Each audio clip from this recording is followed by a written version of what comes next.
نحمد نصلی وسلم علی رسول الکریم اما بعد فاعوذ باللہ من الشیطان الرجیم بسم اللہ الرحمن الرحیم واستعینوا بالصبر والصلاۃ ان اللہ مع الصابرین ان اللہ ملائکۃ یصلون علی النبی یا ایھا الذین آمنوا صلوا علیہ وسلم تسلیما اللہم صل علی محمد عبدک ورسولک صلی علی المؤمنین والمؤمنات والمسلمین والمسلمات۔ حضور صلی اللہ علیہ وسلم کی ارشادات سے اور قرآن حکیم کی تعلیمات سے جو صبر کے حدود ہیں،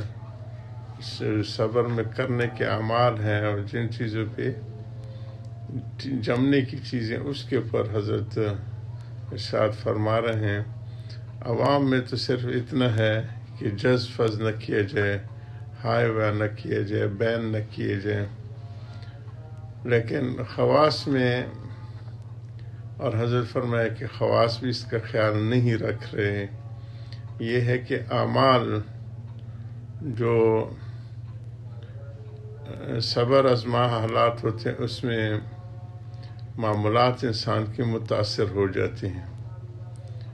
اور فرائض واجبات بھی اللہ تعالیٰ بچائے اس میں بھی خلل آنے لگتے ہیں۔ تو دینداروں کے اس وقت کچھ تنبیہ ہو جاتا ہے، تنبہ تو ہو جاتے تنبیہ، مگر سنن اور مستحبات کے اختلال پر ان کو بھی بہت کم تنبہ ہوتا ہے۔ وجہ اس کی یہ ہے کہ سنن زوائدہ مستحبات کے متعلق یہ اعتقاد ہمارا جمع ہوا ہے کہ ان کے کرنے میں ثواب اور نہ کرنے میں گناہ نہیں،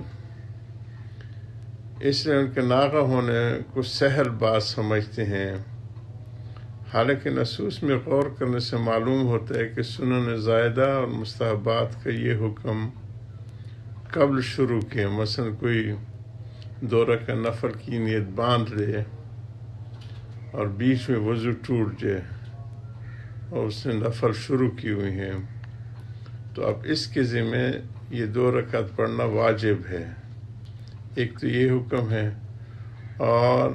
ایک حکم یہ ہے کہ وہ سنن زائدہ کا قبل شروع کے اور شروع کے بعد ان کا حکم بدل جاتا ہے، چنانچہ ایک حکم تو عین وقت اشتغال کے ساتھ مختص ہے کہ اس کو شروع کی ہوئی نفل عبادت کو پورا کرنا پھر واجب ہو جاتا ہے، اور ایک حکم عام ہے جو وقت اشتغال کے ساتھ مختص نہیں،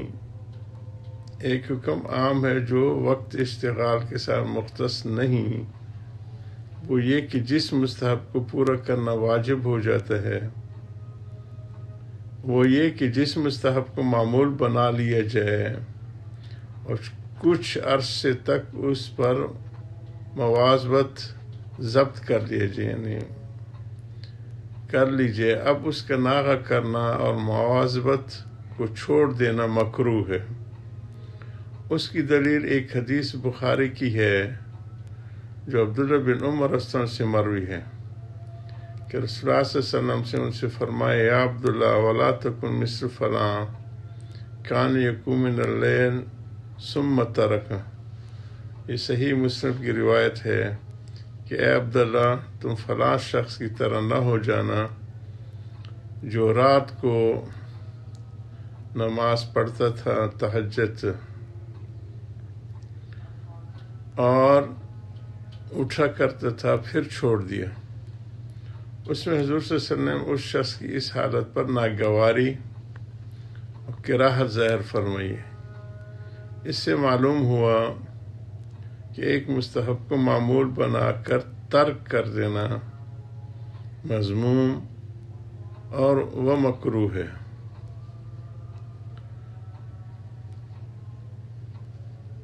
میں کہتا ہوں کہ اس پر بخاری نے یوں باب باندھا ہے کہ جو شخص رات کو اٹھا کرتا تھا اس لیے ترک کیا مکروہ ہے۔ حافظ نے فرمایا کہ جب کہ خیال یہ گزرے کہ وہ عبادت سے اعراض کر رہا ہے اور یہ بھی فرمایا کہ اس سے نیکی کی عادت پر مدامت کو مستحب ہونا نکلتے ہیں، اور یہ بھی ثابت ہوتا ہے کہ مدامت اگرچہ واجب نہ ہو تب بھی اس کا چھوڑنا جائز نہیں۔ اس لیے بزرگوں کے ارشاد ہے کہ فرائض و واجبات کے علاوہ نوافل وغیرہ کے اتنا ہی پابند ہو جس کو نبھا سکے، ورنہ شروع ہی نہ کریں۔ اس سے بڑی بے برکتی ہوتی ہے، اور انسان کی عادت یہ ہے کہ جب ایک کام کا پابند ہو پھر اس میں فطور ہونے لگے تو اس کا خلل ممتد ہوتا ہے، پھیلتے جاتے ہیں۔ چنانچہ اس عمل پر تو پھر عمر بھر بھی پابندی نصیب نہیں ہوتی، اور اس سے گزر کر دوسرے اعمال میں بھی اس کا اثر ظاہر ہوتا ہے کہ آج تو تہجد میں فطور ہے، کچھ دنوں میں صبح کی نماز کی پابندی بھی نہ رہے گی، پھر وقت کی پابندی بھی نہ رہے گی، نماز قضا ہونے لگے گی، اور یہ سارا فساد ایک مستحب کی پابندی چھوڑنے سے ہوا۔ اس کے علاوہ ترک پابندی میں ایک اور خرابی اس سے بھی سخت ہے،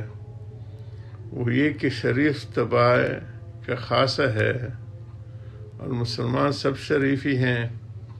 کہ جب وہ کسی سے ایک خاص قسم کو برتاؤ شروع کرتے ہیں تو جب تک اس برتاؤ کا نبھا ہوتا رہے اس وقت تک تو ان کے دل میں تعلق بھی بڑھتا رہتا ہے، اور جب وہ برتاؤ چھوٹ جاتا ہے تو سب سے پہلے اس صاحب برتاؤ ہی کے دل میں رکاوٹ پیدا ہو جاتی ہے، پھر جب دوسرے کو بھی اس کی رکاوٹ کا احساس ہو جاتا ہے وہ بھی رکنے لگتے ہیں۔ مثلا ایک شخص کے ساتھ اس کا ہمیشہ سے یہ برتاؤ ہو کہ جب آپ اس سے ملنے جائیں کچھ ہدیہ اور تحفہ ساتھ لے جائیں، پھر کبھی ایسی اتفاق ہو کہ خالی ہاتھ چلے گئے تو ہر شخص اپنے دل میں غور کرے گا کہ اس وقت اس کی کیا حالت ہوگی۔ یقیناً خالی ہاتھ جاتے ہوئے دل رکے گا، اور ایک قسم کی شرمندگی اس پر طاری ہوگی، وہ دوسرے کو اس کے خالی ہاتھ آنے کی طرف التفات بھی نہ ہو، مگر اس کے دل میں خود بخود یہ وسوسے دوڑیں گے کہ آج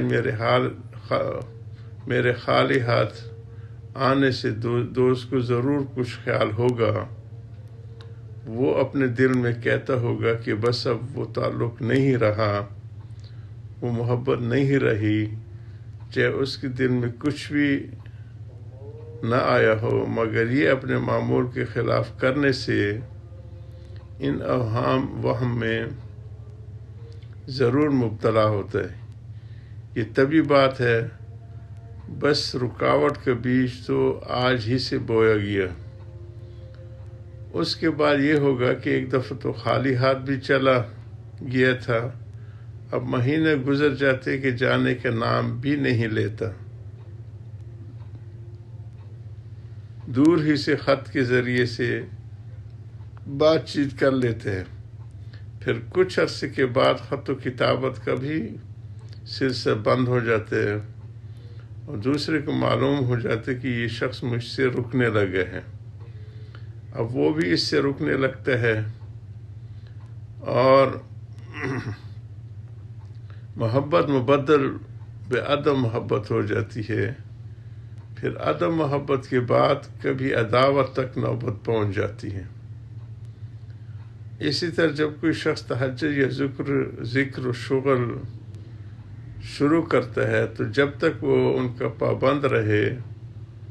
اس وقت تک اس کے دل میں حق تعالیٰ سے تعلق اور محبت کی ترقی ہوتی رہتی ہے، اور جب پابندی چھوٹی تو پہلے اس کی طبیعت میں افسردگی